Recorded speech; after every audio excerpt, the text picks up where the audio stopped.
بسم اللہ الرحمن الرحیم نحمد و نصلی علی رسولہ الکریم اما بعد فقد قال اللہ تبارک و تعالی فی کلامہ المجید یا ایھا الذین آمنوا هل ادلکم علی تجارۃ تنجیکم من عذاب علیم تؤمنون باللہ ورسولہ وتجاہدون فی سبیل اللہ باموالکم وانفسکم ذالکم خیر لکم ان کنتم تعلمون وقال النبی صلی اللہ علیہ وسلم خیرکم من تعلم القرآن وعلمہ۔ درد دل کے واسطے پیدا کیا انسان کو، ورنہ طاعت کے لیے کچھ کم نہ تھے کروبیا۔ اللہ تبارک و تعالیٰ کا بڑا فضل احسان ہے کہ اللہ تبارک و تعالیٰ نے اس بزم میں، اس مجلس میں ہم سب کو شرکت کا موقع عطا فرمایا، اور اللہ تبارک و تعالیٰ اس ادارے کو، اس ادارے کے منتظمین کو،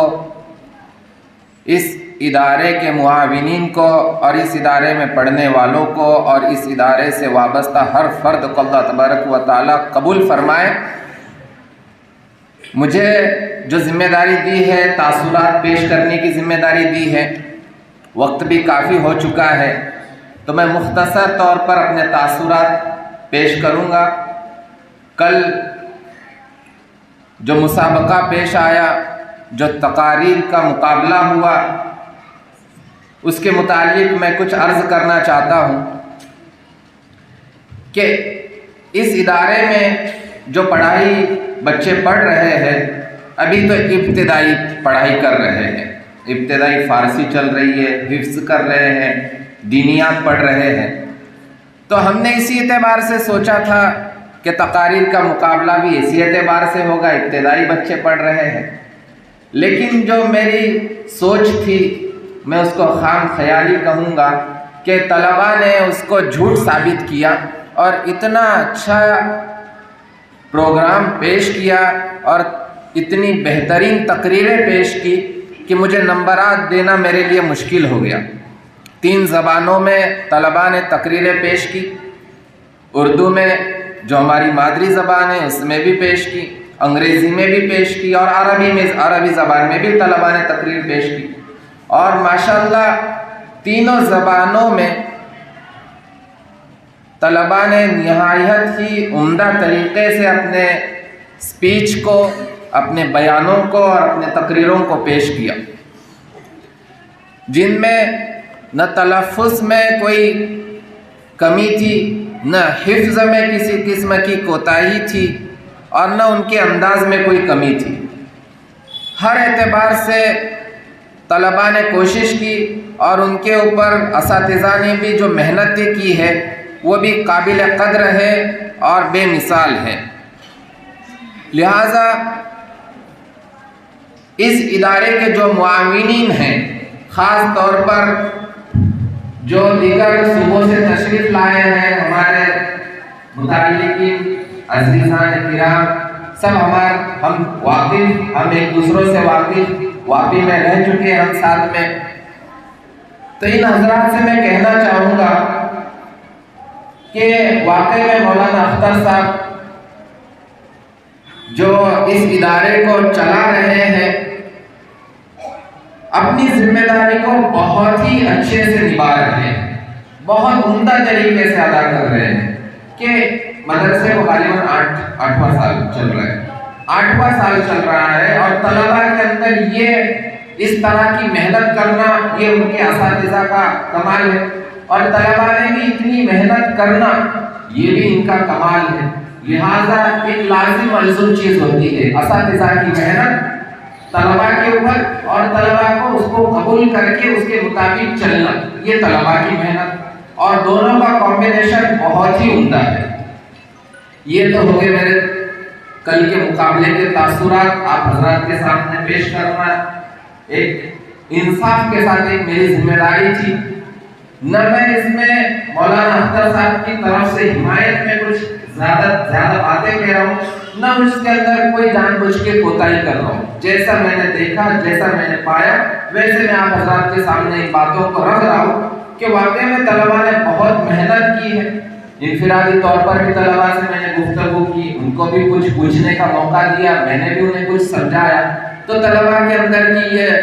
محنت دیکھ کر، ان کا یہ شوق، ولولہ، جذبہ دیکھ کر میں بہت خوش ہوا، اور آپ حضرات کے سامنے میں نے ایز اٹ از اس کو پیش کیا۔ اب کچھ باتیں میں عرض کرنا چاہتا ہوں، 2 باتیں۔ ان میں سے سب سے پہلی یہ ہے کہ مدارس کے طلباء کو جو عصری تعلیم دی جا رہی ہے، جیسے حضرت والا نے بیان فرمایا، عصری تعلیم کا ہونا مدارس کے طلباء کے لیے یہ ایک آج کی ضرورت بن چکی ہے۔ ضرورت حالات کے اعتبار سے بدلتی رہتی ہے، ان میں سے یہ ایک ضرورت بن چکی ہے۔ ورنہ اگر ہم 100 سال پہلے چلے جائیں تو اس وقت میں عصری تعلیم کوئی ضروری چیز نہیں تھی۔ ادارے کا نام ماشاءاللہ حضرت مولانا غلام محمد وسطانی صاحب نے ہی رکھا ہے، شیخ الہند کے نام پر، جو کہ محمود حسن دیوبندی رحمت اللہ علیہ تھے، جن کا جامعہ اسلامیہ ملیہ میں بھی ان کا مشترکہ حصہ تھا۔ انہوں نے اس کے لیے کوشش کی، اور آزادی کی تحریک کے یہ مجاہد تھے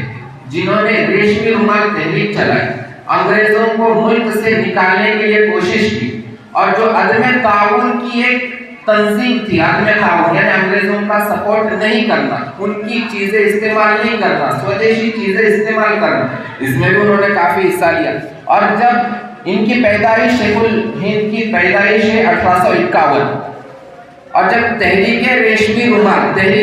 رومال میں کہنا چاہوں گا ہر فرد سے، اس مجلس میں بیٹھے ہوئے ہر فرد سے یہ کہنا چاہوں گا کہ تحریک ریشمی رومال کا مطالعہ ضرور کریں کہ کیا تھی تحریک ریشمی رومال۔ میں اس کا خلاصہ بتاتا ہوں کہ اگر تحریک ریشمی رومال کامیاب ہوتی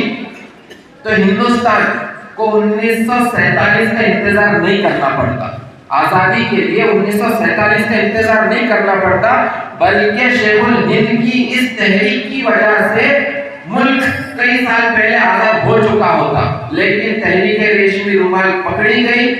اور شیخ الہند گرفتار ہو گئے، مالٹا کی جیل میں قید و بند کی زندگی گزاری۔ مالٹا ایک جزیرہ ہے، آئلینڈ ہے کافی دور، وہاں پہ جیل میں بند رہے۔ 1916 میں رہا ہو کر آئے۔ 1916 میں ایک اجلاس کیا گیا، اور اس اجلاس میں جو خلافت تحریک چلی تھی، خلافت کمیٹی جو تحریک چلی تھی، چڑوڑ جس کو اپنے گجراتی میں کہیں گے، خلافت چڑوڑ جو چلی تھی، اس خلافت تنظیم نے محمود حسن صاحب کو شیخ الہند کا لقب عطا کیا، اور انہی کے نام پہ یہ ادارہ چل رہا ہے۔ تو میں چاہتا ہوں کہ ایسا ہی متحرک یہاں کا ہر فرد ہو، ایسے ہی کوئی انقلابی سوچ یہاں کے ہر فرد کے اندر آئے، ایسے ہی ملک کے لیے کچھ کارنامہ کرنے کی امنگ یہاں کے ہر فرد کے اندر ہونی چاہیے۔ جیسے اے پی جے عبد الکلام تھے، سائنٹسٹ تھے، ملک کے لیے بہت کچھ کیا انہوں نے۔ ایسے ہی میں چاہتا ہوں کہ جیسے شیخ الہند صاحب نے، شیخ الہند رحمۃ اللہ علیہ ملک کی آزادی کے لیے کوشش کر رہے تھے، ایسا ہر فرد ملک کے لیے، ملک کی ترقی کے لیے اور ہندوستان کی ترقی کے لیے کوشش کرے۔ اس کے لیے چاہیے کہ ہم دینی تعلیم کے ساتھ ساتھ عصری تعلیم بھی حاصل کریں، ٹیکنالوجی کے اندر بھی ہم آگے بڑھیں، اور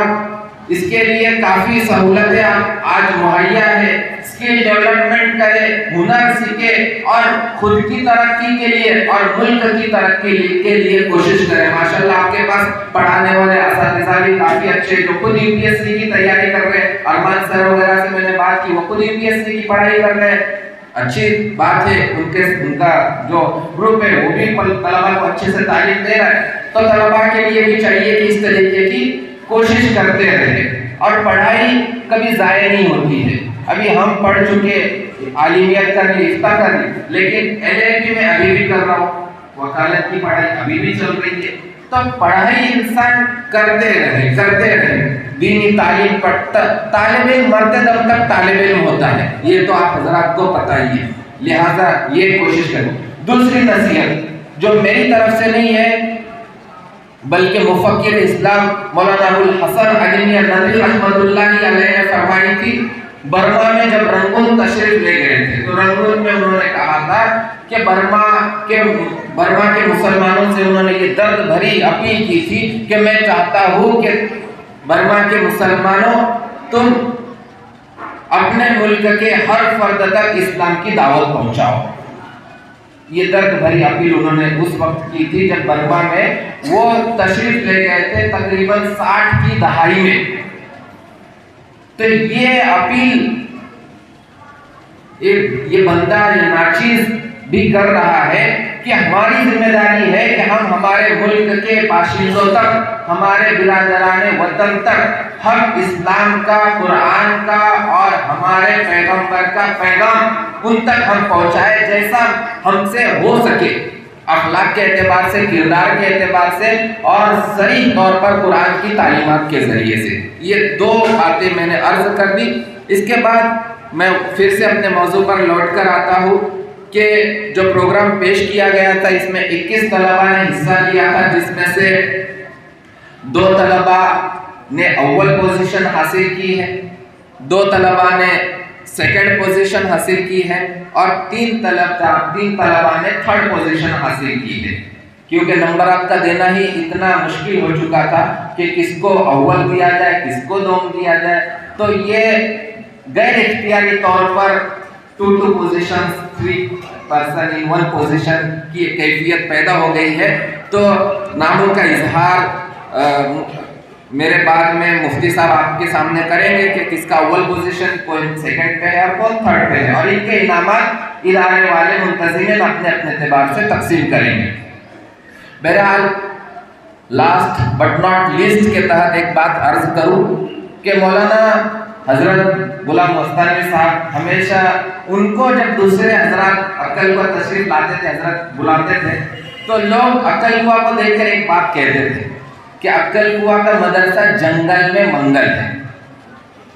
کہ کچھ نہیں تھا، پہاڑی تھی، آدیواسی علاقہ تھا، تو اس کو کہا جاتا کہتے تھے مہمانان نظام جو تشریف لاتے تھے کہتے تھے کہ جنگل میں منگل ہے۔ تو اس ادارے کو دیکھ کر بھی مجھے ایسا ہی لگ رہا ہے کہ اس کا مستقبل، اس کا فیوچر انشاءاللہ ایسا ہی تابناک اور روشن ہوگا جیسا کہ جامعہ اسلامیہ ارشاد العلوم کا فیوچر ہے۔ اور اللہ تبارک و تعالیٰ سے دعا ہے کہ اللہ تبارک و تعالیٰ اس ادارے کے ہر فرد کو اور اس ادارے سے وابستہ ہر فرد کو اللہ تعالیٰ قبول فرمائے، اور جو محنتیں اس ادارے میں ہو رہی ہے، جو معاون حضرات اس ادارے کے لیے کوششیں کر رہے ہیں، ان کا بھی بہت احسان کرم ہے اور اس کے لیے مزید کوششیں بھی ہونی چاہیے، کیونکہ علامہ اقبال نے جو کہا ہے کہ تو بچا بچا کے نہ رکھ اسے، تیرا آئینہ ہے وہ آئینہ کہ شکستہ ہو تو عزیز تر ہے نگاہ آئینہ ساز میں، کہ جب تک آئینہ ہمارا جو شکستہ نہیں ہوگا تو